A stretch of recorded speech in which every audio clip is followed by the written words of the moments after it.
This video is part 2 video about the Adagio from BWV 1001, this first sonata in G minor. Now, in the first video, if you haven't seen it yet, please do watch it. We demonstrated how this piece is in 3 sections, and the last section mirrors the first section. And we looked at exactly how it's mirrored, but also, and maybe even more importantly, how it's not mirrored. Like there are a few places where it's different. And it's really interesting to compare and ask yourself, how is it different and why is it different? So the first video dealt with that. Now, in between the first and last section, there are 5 little bars of music. And honestly, I have to say, I think that those 5 bars in and of themselves are probably the most interesting and enigmatic 5 measures in this whole book of sonatas and partitas. I mean, it's just amazing what Bach has done. And the purpose of those 5 bars is to get from D minor down to C minor. So basically it moves down a step.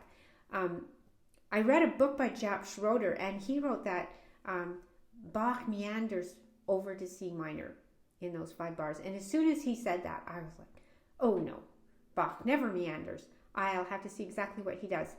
So, and I was amazed. So this is what this video is about, and with no more ado, let's have a look. So we've arrived at D minor. That's where the other video left off.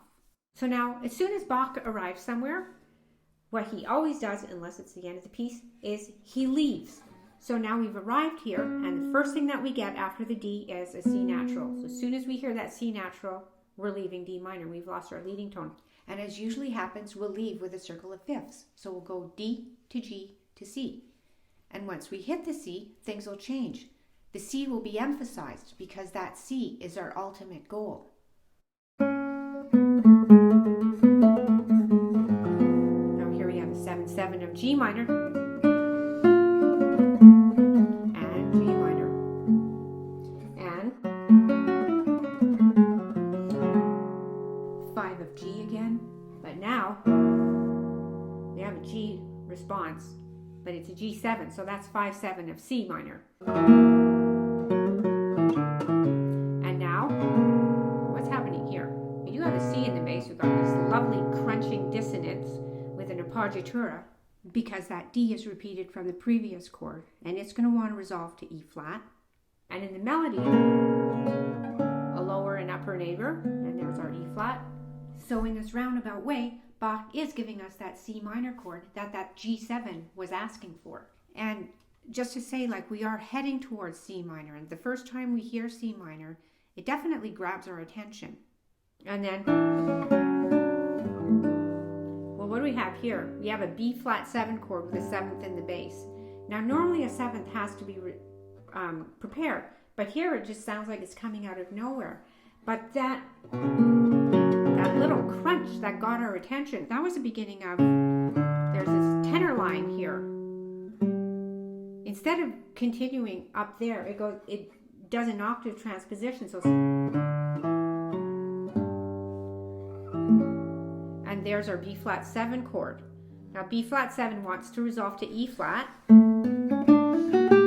but first it brings that 7th up into the soprano register, and then it resolves as it should to an E flat chord.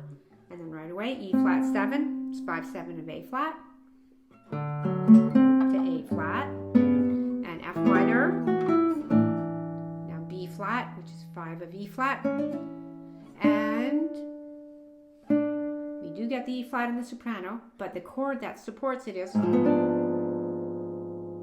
So now, after all that harmonic complexity, Bach gives us a straight 1 to 2 6 to 5 to 1 in E flat major, as long as we don't look at the lower notes in that final supporting chord. Well, let's have a look at the notes that support this E flat here. First of all, let's look above the chord. What do we see? We've got a fermata there. A fermata is normally kind of an inconspicuous thing, but actually that particular fermata is the one and only fermata in the whole book of sonatas and partitas aside from the ones at the ends of the movements. And those ones aren't even over the last note. They're just over the double bar line. So when you see something like this that's so singular, I mean, you have to ask yourself why. Why here of all places? Why nowhere else? And why did he feel like he needed one here? Let's have a look at the chord. So we have an E flat, and underneath there's A, G flat, C. So that's a 7/7 of B flat. So we have 7/7 to B flat, 7/7 going to B flat. But what Bach gives us instead is he goes to B. So what is this? This is a 7/7 of C minor. So how does the 7/7 of B flat go to an actual B in the bass? Well, what if we took this G flat and just reconceptualized it as F sharp? On the guitar it's on the same place, 4th fret, F sharp. Well, then we have a 7/7 of G. F sharp, A, C, E flat. That's 7/7 of G minor or G major. But it's 7/7 of G going to 7/7 of C going to C. And, well, I mean, Bach did it earlier on when he had a 5/7 of G going to a G7 going to a C. So, I mean, he could do that. And so I think of this fermata as being, you know, you sit on the chord a little bit extra, or a lot extra, it's up to you, and it gives you time to kind of like reorient yourself. And otherwise it would just be like an abrupt turn of events, let's say. So now when you're interpreting this fermata, there are choices, but what I would suggest that a choice isn't is to just basically get to that note and sit on it longer. I think when you're coming into it, you want to pull back on the speed a little bit so the whole thing becomes broader. And also, like, let's just say starting from this A flat here.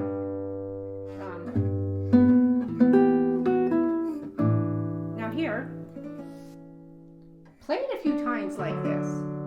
That's what you're being led to expect. I mean, we've heard it enough times that we just take that at face value, but this is really what we're supposed to believe in.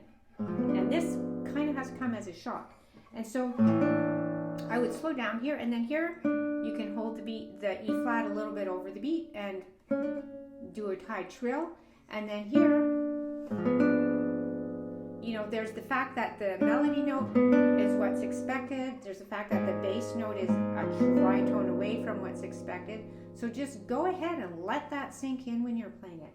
And then when you're coming out of it, it's a string of 30-second notes, but it doesn't mean just like plow ahead full speed.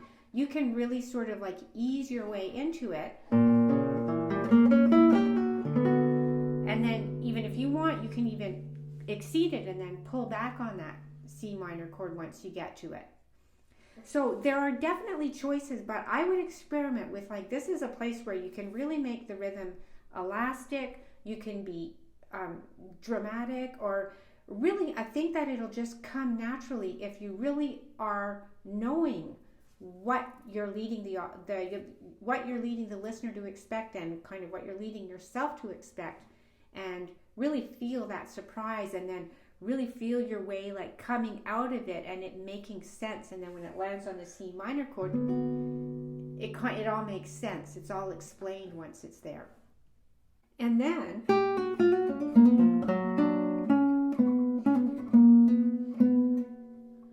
well, here, honestly, all I can think of is Bach means business. So first of all, we're landing on C minor. We're taking it up again. And then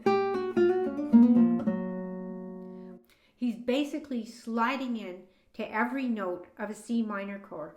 And then back to the dominant, but everything on the offbeat.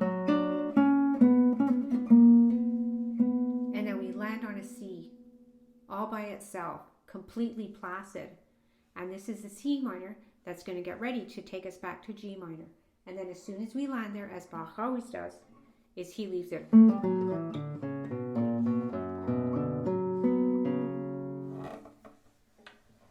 And so back to the first video again. Here we are at the third section that's going to mirror the first, and now we're going to go from C minor back to G minor. So if you haven't seen that video, do watch it.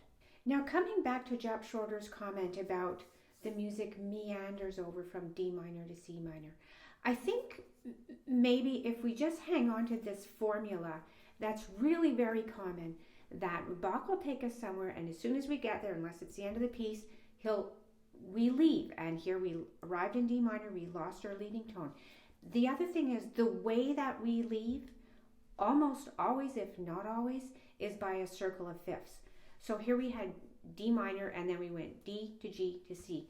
But it's not like we're in the key of G minor and like the D minor was some sort of unimportant little chord that we landed on, and then we're back in G minor because we're in G minor. Like, no, we really squarely landed in D, and then we lost the leading tone. We had a tiny little circle of fifths, D, G, C, and then we landed on C. And those circle of fifths take us to where we're going. So it took us to C.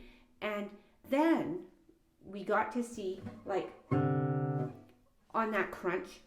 Then Bach takes us back around and lands to C. And in that place where he's taking us back around, again, like he's leading us to expect something. He doesn't give it. He gives an alternate, but he gives some sort of alternate that leads us to expect something else. Like we expect G, we get G7. We expect C, we get that crunch. We follow a tenor line, and just when it resolves, the octave drops, and it lands on what would otherwise be a chord with a rogue seventh in the bass. Then, for a nice, lovely, big, long bar, everything is expected, and then suddenly, whoa, big shock.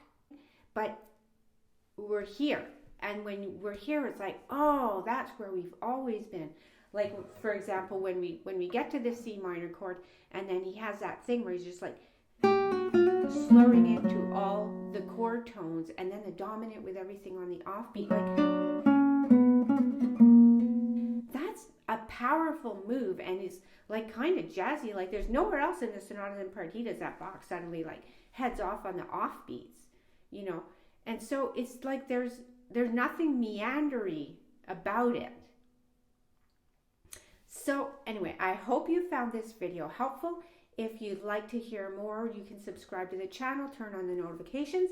If you'd like to get a copy of the scores, they're available at our website, Sonatas and Partitas, either as a single volume of guitar arrangements or as separate volumes for each of the different works in the collection. And as always, you can let us know what you think by commenting below or by reaching out to us at sonatasandpartitas.com.